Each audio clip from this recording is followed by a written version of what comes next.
Hey YouTube, Vermont Prepper here. Wanted to give you an update on some of the things I've been trying to do in my apartment here. And yes, I do prep out of an apartment, which makes it really difficult if you're not organized. So what I wanted to do is show you some of the things that I've been doing to move towards organization. And I got to tell you, I'm still far from done, but these little things have made the world of difference here. And yes, it did cost some money, but I'll tell you what, it's worth every penny. Organization is the key to success in a lot of different areas. So I wanted to give you some updates.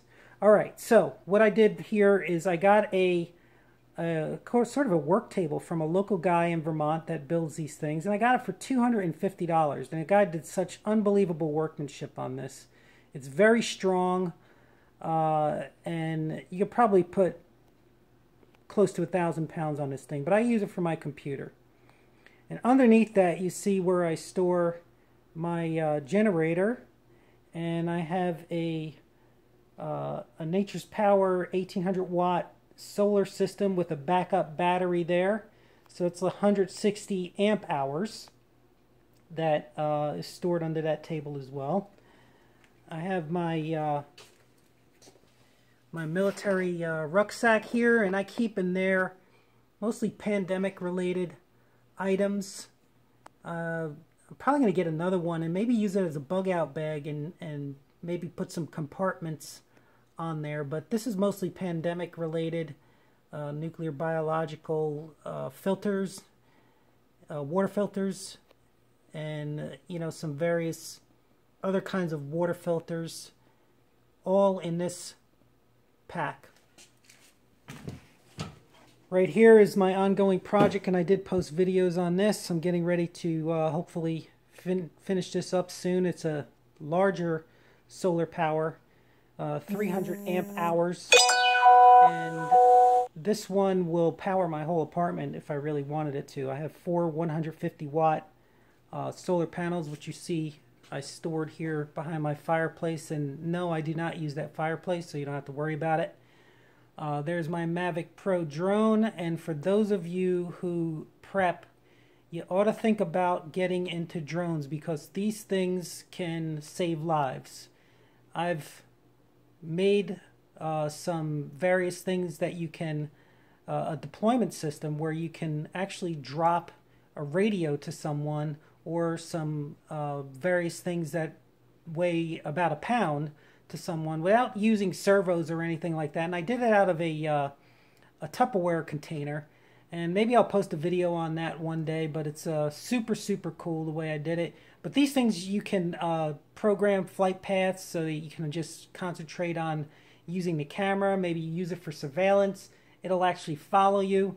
These things are unbelievably sophisticated. All right, so this right here, this was on sale at Home Depot. I got two of these things, and they're Husky cabinets. And the good thing about this is they're super strong, and they come fully assembled. A lot of these cabinets, like the Sevilles or some of the others, you got to put these things together, and they come in a million pieces. I don't like putting things together when it kind of is a waste of my time. I like building things, but I like building things that are going to actually give me some high productivity after it's done. I don't like wasting time on building cabinets, and I'll show you what I have in here.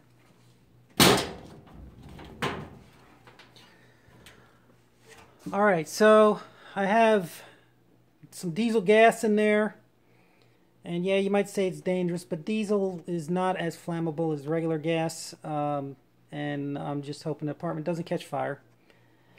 Some buckets, some fluids for my blazer. I have a cargo bag here that I use for my truck. It's really big. It'll fit in the entire back of the bed of the truck. Various 84 Chevy Blazer, military Blazer parts. And got to get around to putting on a tailgate cover with some mall strap bags on there. We can put stuff in that. And that is an old Heathkit timer. And I'll show you some of my radios that I use. I use mostly vintage radios because I like tubes. I like working with tubes, and they're less susceptible to EMPs as well. I mean, they're kind of a pain in the ass to keep maintained, and I am not by far an expert at all. I do learn fairly quickly though, so I've been learning these how to use and maintain these kinds of things on a regular basis.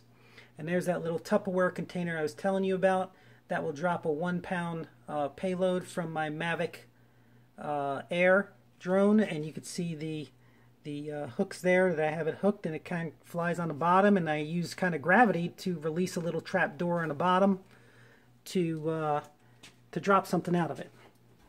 All right, next thing I wanted to show you is this Tuffy toolbox. And this Tuffy toolbox, again, this was on sale. I usually try and wait for sales.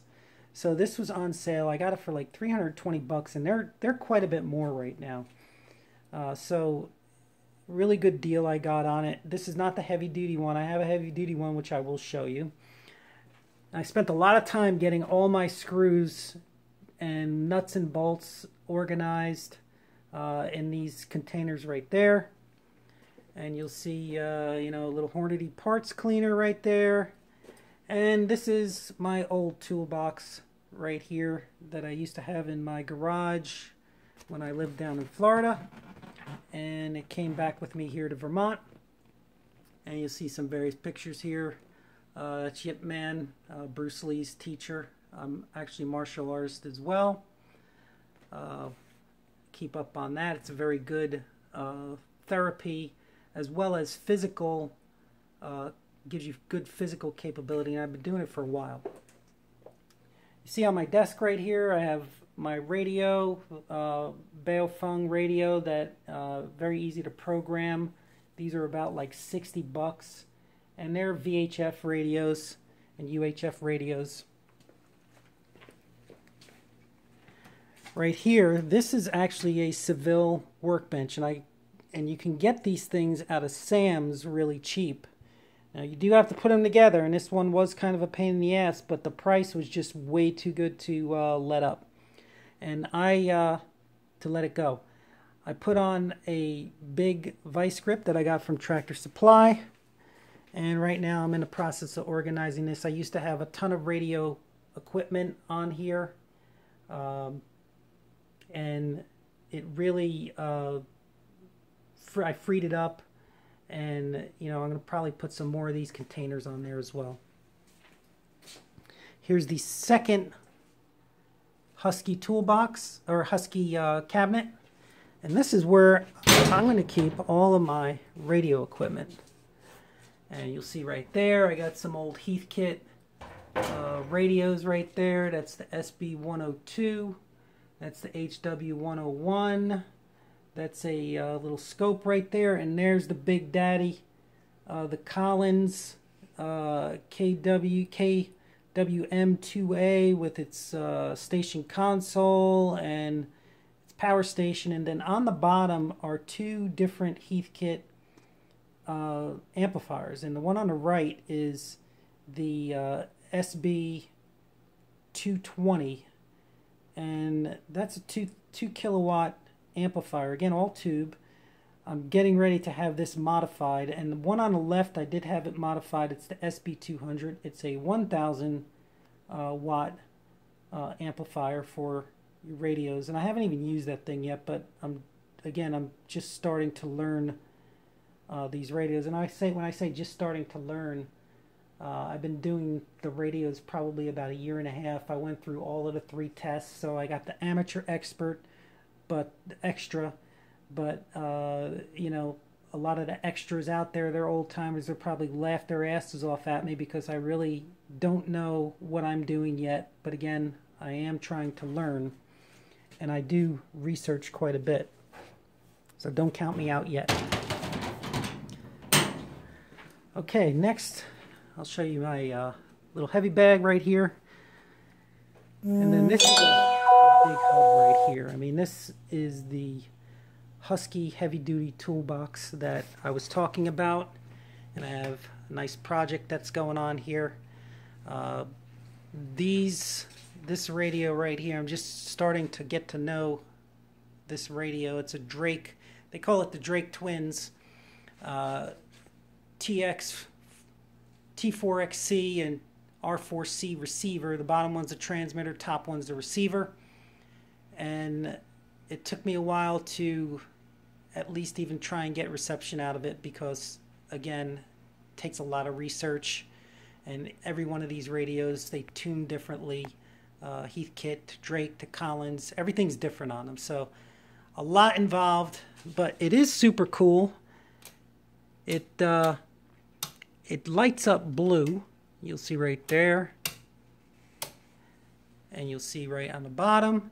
They have these cool blue LED lights which look really cool at night. And it works really good. I got the bottom one, the transmitter. I got that redone by an expert. And I'm going to get this receiver done. It's not too bad a shape, the receiver, but I want to get it done just to make sure that everything, I want it gone through to make sure everything works properly. This toolbox, though, really helped me organize immensely. So I do a lot of wiring and things like that. You'll see my top drawer is all wires. And then I have various things in each drawer. Again, I'm very organized with these containers, things like that. I won't bore you with the rest of the drawers, but this toolbox also came with this steel pegboard, and this pegboard holds 200 pounds. So what I did right here, I put this nice little vise on there so you can do some work to your toys. I hung some of my DeWalt power tools, which is another new addition that I just got, these power tools right here. And you see the DeWalt system right here, very, very handy to have. I mean, these were on sale at Home Depot. I got a kit, a 7-piece kit. I think it was $4.99. I think it was 4th of July. So I've used these extensively already. So I mean, and this battery power station right here, really cool to have. I mean, you have all your 4 batteries right there, and there's actually a couple more batteries that are in these boxes right here that really you can't run out of power. And this battery power bank right here is an actual inverter as well. If you notice right there, it says 420 VMAX batteries, which you see right there, and you get 15 amps out and 1800 continuous watts. So this will power just about anything you have. I mean, you know, tools, whatever. It's not the cleanest power, but it's not like a pure sine wave, but it will power, you know, most tools. So it's really nice to have. You can take it out and move it wherever you want. And these are all interlocking right here, so you just like unsnap it right there on each side, and they all come apart whatever way you want it to come. I have my Variac power supply, and this is used for older equipment tubes, so that you want to bring up capacitors that have been sitting around for quite some time. You want to bring them up slowly. You don't want to just like put that power on. You kind of just turn that dial little by little until it's fully powered, and this way you kind of rejuvenate your capacitors. All right, this is another table, and this was a huge table that was in my grandfather's attic, and it was probably there for 50 years until last summer, where my mother said, "Hey, do you want that table?" And I said, "Absolutely." So I had to go back down. She lived in the Shore area in New Jersey, so I went back down there and got this table. And this thing is huge. I think it's like 96 or even bigger than 96 inches. So this my son uses for his dual screen computer, and really nice for him to have. He can do some work on that. And then it's just another spare computer right there for whatever reason. I don't know why I have it. I just had this computer for a while, sort of as a backup. another tri-band B-Tech radio, Baofeng. And you know, so this apartment, basically you'd call it a man cave. I think it's basically a workshop, and that's how I live. I mean, I'm always doing things. I'm in the process of probably getting a house here in the next well, hopefully before the end of the year, depending upon some things that need to come together. So hopefully I'll be able to have a nice garage where I can really put this stuff and kind of spread it out and have it all together, lined up, so that it's really easy to get to, which is it's much easier than it used to be in here. This place was an absolute wreck, and it might seem to be a wreck right now. But again, I always have some projects going on, like testing out radios or working on a Blazer or whatever I might be doing. So you know, it's a lot better than what it was. Take my word for it. So in any event, hope you like what I did to the place and wouldn't mind some comments. Subscribe as well if you like what you see, and hope to hear from you soon. Vermont Prepper out, and as always, be prepared.